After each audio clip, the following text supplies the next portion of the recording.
उस यात्रा में उसकी पत्नी आई थी। तो पत्नी आई कि चलो, अच्छा पत्नी बड़ी भक्त थी, वो समझाती पति को कि आप हमें देखते हैं, लोग हंसते हैं, अच्छा नहीं लगता, हम मंदिर चल रहे हैं, भगवान को देखना। बोले तुम देखो भगवान को, हम तो तुम्हें देखेंगे। अब वो गया मंदिर, तो पत्नी देखे भगवान को, और वो छाता लगाए पत्नी पे, देखे पत्नी को। सारे लोग भगवान को देख रहे हैं, यात्रा देख रहे हैं, और वो देखे। तो रामानुजाचार्य जी की नजर पड़ गई। रामानुजाचार्य जी वो हैं, वो चित्र लगा हुआ, आचार्य हम सबके श्री रामानुजाचार्य जी, लक्ष्मण जी के अवतार थे। आज से 1000 साल पहले की ये घटना है। तो इनकी नजर पड़ गई धनुर्दास पर। तो इन्होंने अपने शिष्यों से कहा कि ये कौन है? तो उनके शिष्यों ने हंसते हुए कहा, गुरुजी ये पत्नी का गुलाम है, ये पत्नी कोई देखता है, फेमस है यहाँ, जोरू का गुलाम इसे कहते हैं यहाँ। अब देखो आचार्य, गुरु तो गुरु होता है। रामानुजाचार्य जी ने कहा उसको बुलाओ। बुलाए तो आया गुरुजी के पास, पर गुरुजी को नहीं देखा उसने। पत्नी आई, गुरुजी को प्रणाम किया, बोला प्रणाम करो, तो वो हाथ पीछे करके ऐसे प्रणाम कर लिया, नहीं देखा उसने।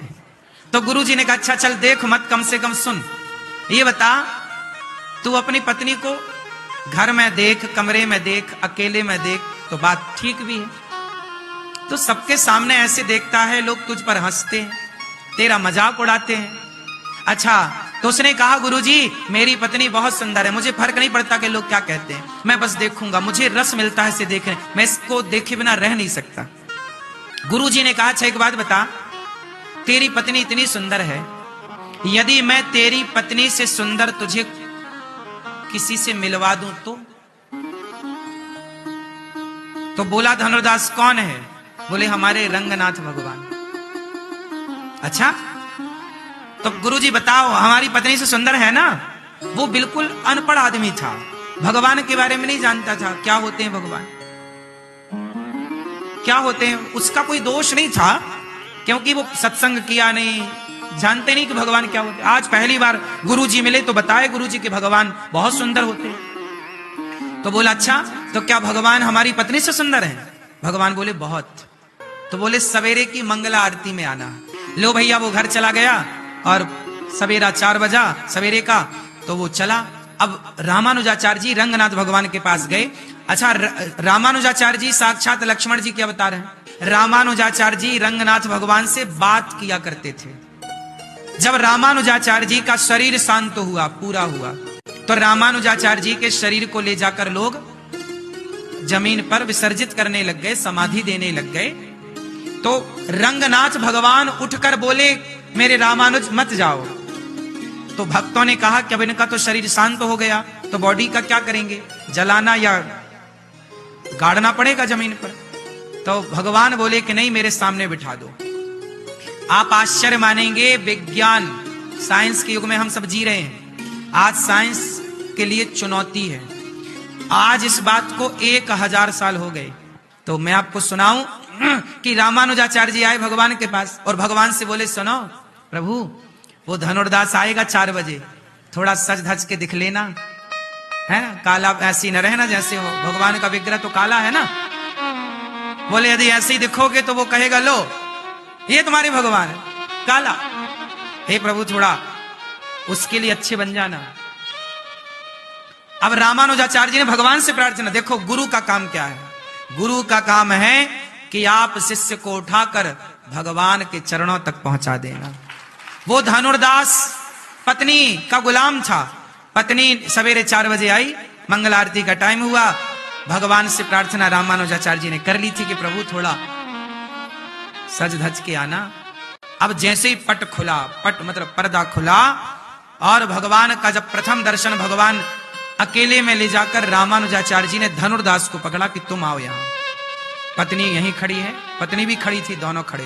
बोले एक बार अब पत्नी को ना देखकर सामने देखो। और ज्यों धनुर्दास ने देखा तो रामानुजाचार्य जी के कहने से भगवान प्रकट हुए, और भगवान श्रीमन नारायण जरा जो मुस्कुराए, भगवान को देख करके तो वो लिपट गया चरणों से भगवान के। जिसकी रचना इतनी सुंदर, वो कितना, जिसने तेरी पत्नी इतनी सुंदर बनाई धनुर्दास, जिसने तेरी पत्नी इतनी सुंदर बनाई, वो बनाने वाला विधाता देखा तो नजर नहीं हटी, लौट गया प्रभु अब हमें ना छोड़ो। तब रामानुजाचार्य जी के भगवान को प्रणाम किया, गुरु जी को गुरु जी आपने मेरी आंखें खोल दी। ये कौन है? बेटा ये भगवान है। तब फिर भगवान के बारे में सब बताई, दर्शन पहले कराया, कथा बाद में सुनाई। फिर प्रीति जागी, फिर दोनों पति पत्नी को रामानुजाचार्य जी ने वहीं रखा मंदिर में। और बाद में जब दोनों रहने लग गए तो रामानुजाचार्य जी के जो शिष्य थे वो साधु विरक्त थे, और ये दोनों ठहरे गृहस्थ। तो गृहस्थ और विरक्त, तो विरक्त साधु बोले कि गुरुजी ये हमारे बीच में ये गृहस्थ काहे रखा, ये धनुर्दास ठीक नहीं है, अब दर्शन वर्शन कर लिया, जाओ घर। रामानुजाचार्य जी बोले नहीं, ये यहीं रहेगा। तब कहा कि तो गृहस्थ है, हम विरक्त हैं। तब रामानुजाचार्य जी बोले हम कल बात करेंगे। अब धनुर्दास के भीतर इतना प्रेम जागा। देखो, जो पत्नी से प्रेम करता होगा वही तो परमात्मा से भी प्रेम कर पाएगा। जो पत्नी से प्रेम ना कर सका, जो मां से प्रेम ना कर सका, जब आपने किसी से प्रेम किया ही नहीं तो प्रेम होगा कहां आपके भीतर। तो धनुर्दास गृहस्थ में थे, गुरु जी ने रात, अच्छा धनुर्दास ना बड़ा आदमी था, रामानुजाचार्य जी ने रात के 12 बजे एक प्रोफेशनल चोर को बुलाया। और चोर को बुला, चोर मतलब वो चोर भी ना पहले चोर था, अब वो भी बदलकर भक्त हो चुका था, पर था रामानुजाचार्य जी की मंडली में। पहले चोर, जैसे ये पत्नी का गुलाम था अब हो गया भक्त, ऐसे ही पहले चोर था, वो हो गया था सब छोड़ छाड़ के, तो उसको चोरी करने का आइडिया था। तो आज गुरुजी ने बोला तुम यहां आओ, आज तुम्हें चोरी करनी। अरे गुरुजी हम तो छोड़ चुके हैं। नहीं नहीं, हमारे कहने से जाओ, धनुर्दास सो रहा होगा, उसकी पत्नी बगल में सो रही होगी, तुम उसकी पत्नी के गहने चुरा के ले आओ। तो चोर गया और धनुर्दास तो सो ही रहा था गहरी नींद में, पत्नी सो नहीं रही थी। लेकिन जब चोर आया तो धनुर्दास की पत्नी पहचान गई कि ये तो गुरुजी के साथ रहने वाला है। समझ गई धनुर्दास की पत्नी कि हो सकता है मंदिर में कुछ पैसे की कमी होगी, धन कम होगा, इसलिए ये आए हैं। तो ये तो मेरा सौभाग्य कि मेरा पैसा आज मंदिर में लगेगा। तो पत्नी जाग रही थी पर उसने सोने का नाटक किया। चोर आया और उसने कान के झुमके खोल लिए, गले का हार उतार लिया। तो जब एक तरफ का झुमका उतार लिया और कुछ हार वार उतार लिए, तो धनुर्दास की पत्नी को लगा कि मैं करवट लूंगी तो इस तरफ का भी ये झुमका उतार लेगा, क्योंकि मैं जाग जाऊंगी तो ये भाग जाएगा। तो उसने करवट ली, और जब करवट ली तो चोर को लगा कि जाग गई, तो वो भाग गया। जब भागा तो ये तो रात की घटना थी, चोर आ गया, गुरुजी को दिया कि गुरुजी ये झुमका लाया हूं, ये हार लाया हूं। गुरुजी ने कहा रखो। सवेरे क्या हुआ कि जो साधु थे ना उनकी लंगोटी चुरवा ली। गुरुजी ने कहा कि सब साधुओं की लंगोटी चुरा लो। चोर से कहा सबकी लंगोटी चुराओ और इनकी टॉवेल चुरा लो। साधु के पास क्या है लंगोटी के सिवा। अब जब सवेरे साधु जागे तो वो सारे वो विरक्त त्यागी जो संत थे सब लड़ने लगे, हमारी लंगोटी तूने चुरा ली। वो लंगोटी के लिए लड़ाई, कहने मेरी लंगोटी चुराई, मेरी टॉवेल चुराई।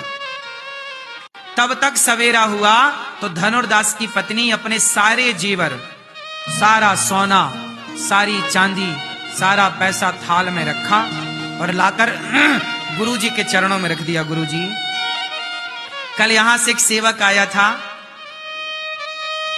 तो ये तो मेरा सौभाग्य है कि मेरा पैसा इस मंदिर में सेवा में, भगवान जी की सेवा में लगे। भगवान से बड़ी संपत्ति क्या होगी। जिसका मन भगवान में लग जाए साहब, जो प्रभु को सर्वस्व मान ले, तुम पायो जी मैंने राम रतन धन पायो, राम को पाने के बाद क्या पाना शेष रह जाएगा ये बताओ। फिर क्या कामना। क्या हुआ, जब पत्नी ने समर्पण किया कि गुरुजी ये सोना चांदी आप रखो, तब गुरुजी ने बुलाया अपने चेलों को, शिष्यों को, जो कह रहे थे कि ये तो गृहस्थ हैं तो इनको क्यों रखे हो? तब गुरुजी ने कहा, देखो ये गृहस्थ में रहकर भी तुम साधुओं से ज्यादा विरक्त है, इसलिए आज से मंदिर की पूजा मैं धनुर्दास को देता हूं। तब रामानुजाचार्य जी ने मंदिर का पुजारी किसे बनाया? धनुर्दास। देखो कि तुम विरक्त होकर भी तुम अपना मन लंगोटी से ना हटा पाए, और ये गृहस्थ होकर भी अपने मन को सोना चांदी से हटाकर भगवान में मन लगा चुके हैं। ये योग्य है। जरूरी नहीं है कि आप साधु संत ही बने ना, सबसे श्रेष्ठ आश्रम है गृहस्थ आश्रम। हम गृहस्थों का सौभाग्य है कि आपके द्वार पर साधु संत भिक्षा मांगने आते हैं, और हमको भगवान ने भिक्षा देने लायक बनाया। हम गृहस्थ भिक्षा देकर अपने जीवन को धन्य धन्य करते हैं कि आज हमको ईश्वर ने किसी साधु को भिक्षा देने के लायक बनाया। ये हमें सौभाग्य मिलता है, किसी साधु को यह सौभाग्य नहीं मिलता। साधु के घर साधु भिक्षा मांगने नहीं जाता, साधु सदा गृहस्थों के घर भिक्षा मांगने जाते हैं। इसलिए धन्य है गृहस्थाश्रम।